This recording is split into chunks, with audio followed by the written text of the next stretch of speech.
Lecture en scène. Lecture en scène. Lecture en scène. Lecture en scène. Lecture en scène. Lecture en scène. Lecture en scène. Lecture en scène. Lecture en scène. Lecture en scène. Lecture en scène.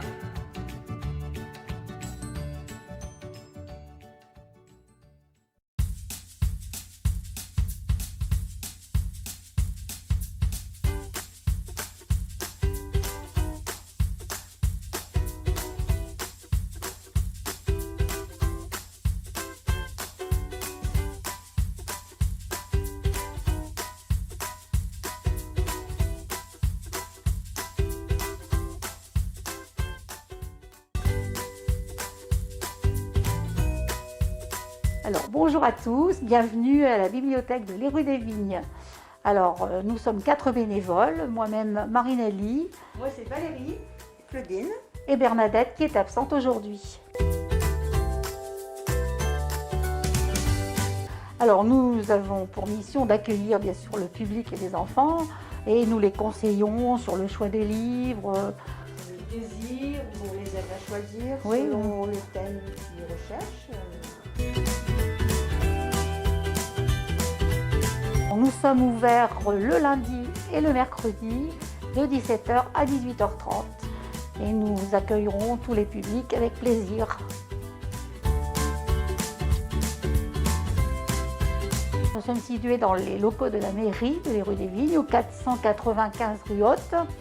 Et dès que l'on entre dans les lieux, c'est tout de suite sur la droite.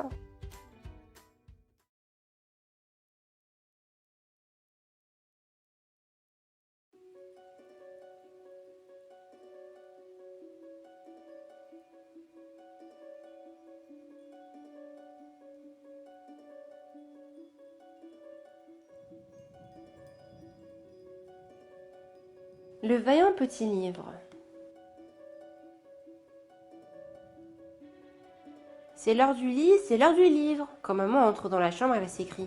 Ah non, pas celui-là, Charlie. On l'a déjà lu 100 fois. Mais Charlie insiste, il veut le petit livre avec le grand monstre dedans qui dit. Je vais te manger le bout du nez. Et maman ouvre le petit livre. Et le grand monstre s'échappe. Il déborde des montagnes de livres. Parce que dans les livres, il y a tout ce qu'on veut. Des animaux, des papas, des mamans, des maîtresses, des enfants. Le grand monstre adore et il grogne. Je vais te manger le bout du nez. Heureusement, maman est la plus forte. Elle sait lire. Elle lit à la fin de l'histoire « Je vais te manger le bout du nez !» Et miam, bise au bout du nez, clap, fermez le livre, clic-clac, enfermez le monstre qui répète. Je vais te manger le bout du nez. Maman sort de la chambre en soupirant. Elle ne supporte plus ce petit livre. Papa pareil. Ce soir-là, ils prennent une grande décision. On s'en débarrasse, dit papa. Définitivement, précise maman. La guerre est déclarée au monstre qui crie et recrie. Je vais te manger le bout du nez. Papa et maman cachent le livre dans un lieu secret de la maison. Là où Charlie ne le trouvera jamais. Mais surprise, le petit livre se retrouve sur le lit. Ah, papa veut le lire. Et le voilà bien obligé de faire hurler le grand monstre. Je vais te manger le bout du nez. Dimanche, papa et maman emmènent Charlie et le petit livre dans les bois. Et là, ils l'abandonnent. Ah, pas Charlie, quelle idée! Ce n'est que dans les contes de fées qu'on abandonne les enfants dans la forêt. Non, ils perdent le livre. Sniff, c'est triste. Et le livre réapparaît comme par magie. Il est un peu sale et griffé, mais entier. Comme le monstre qui chante à tue-tête. Je vais te manger le bout du nez. Lundi, oups, maman fait tomber le livre dans la machine à laver avec les draps du lit. Mardi, le vaillant petit livre est tout sec et sur le lit. La couverture fait des vagues et l'encre a légèrement coulé. Mais ce n'est pas grave, on peut toujours lire. Je vais te manger le bout du nez. Mercredi, papa renverse son café sur le petit livre. Le café s'attache, mais ça n'empêche pas de relire. Je vais te manger le bout du nez. Jeudi, maman jette le livre à la poubelle, sans faire exprès. Et elle descend à la poubelle juste après. Promis, juré, craché. Elle ne fait pas exprès. Le soir même, elle lit le vaillant petit livre, qui sont les pieds du monstre qui ricane. Je vais te manger le bout du nez. Vendredi, le vaillant petit livre est écrasé par un camion. Puis, il passe sous la tondeuse à gazon. Mais Je vais te manger le bout du nez. samedi, le vaillant petit livre se noie dans le bain de shampoing anti-poux. Après, il est englouti par l'aspirateur tueur en série. Mais Je vais te manger le bout du nez. un jour, enfin, la solution arrive, avec le nouveau chien du voisin. Il adore les livres, comme le monstre. Il les déchire, les déchiquette, c'est la fête. Pauvre voyant petit livre. Il termine en purée de papier. Papa et maman savourent leur victoire. Finis-les, je vais te manger le bout du nez. Mais en rentrant de l'école, le jour d'après, Charlie crie « Regardez ce que j'ai trouvé à la bibliothèque avec la maîtresse !» Papa et maman baissent les bras. Le vaillant petit livre est plus fort qu'eux. Et chaque soir, c'est Je vais te manger le bout du nez. jusqu'au soir où papa et maman trouvent Charlie qui lit tout seul. Mais qui t'a appris s'étonne maman. Bah, le grand monstre du petit livre. Répond Charlie. Celui qui... Commence papa. Mais Charlie ne lui laisse pas terminer sa phrase. Je vais te manger le bout du nez. C'est l'heure du lit, c'est l'heure du livre. Papa et maman s'installent sous la couette. Charlie chuchote. Vous êtes prêts? Lis Charlie, s'impatiente papa et maman. Je vais vous manger le bout du nez.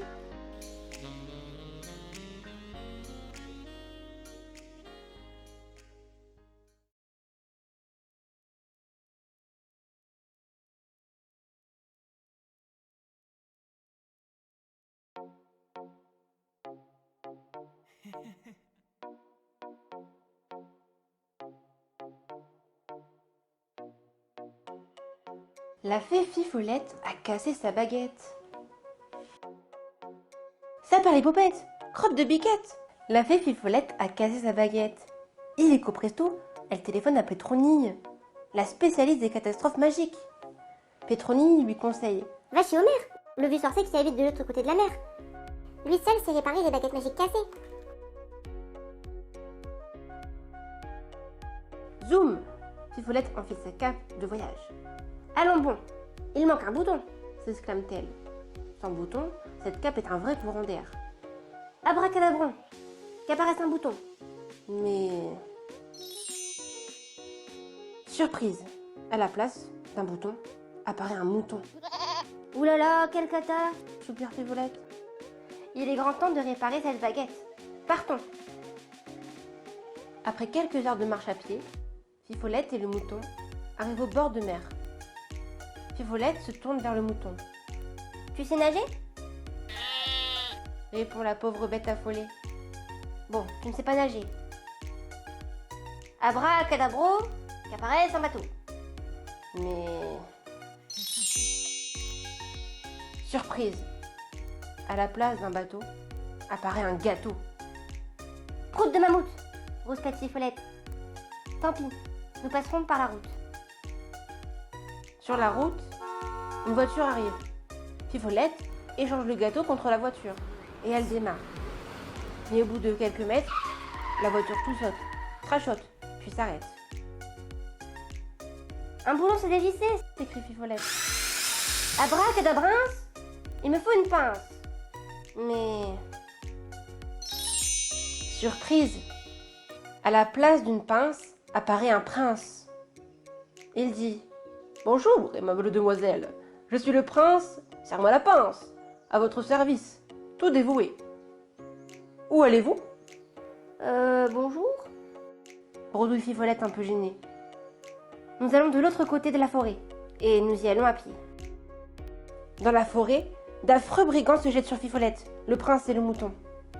Le prince dégaine son épée. Il saute, il attaque, il tourbillonne, il réattaque, il tournoie. Les brigands, terrorisés, s'enfuient sans tarder. Bravo! Fit Fifolette et le mouton. Peu de temps après, Fifolette et le prince et le mouton arrivent chez Homer, le vieux sorcier. Fifolette lui montre sa baguette cassée. Non d'un hibou. Grogne le vieux sorcier. Réparer cette baguette va coûter cher. Très cher. Le sorcier n'a pas fini sa phrase que Fifolette crie à tue-tête. Abracadabrou, je veux plein de sous. Mais... horreur, à la place des sous apparaît plein de boue. Il y en a partout, dessus, dessous. Fifolette et le prince éclatent de rire. Ils rient, rien ne les arrête. Cette baguette est vraiment trop chouette. S'éclate Fifolette. Oh oui, garde-la comme ça. Elle est extra. Pouffe le prince. Ajoute le mouton. C'est ainsi que la fée Fifolette garda sa baguette magique, toute cassée. Elle retourna dans sa petite maison, où elle éleva des centaines de moutons. Quant au prince charmant, il épousa Fifolette. Et ils eurent beaucoup d'éléphants, beaucoup d'enfants.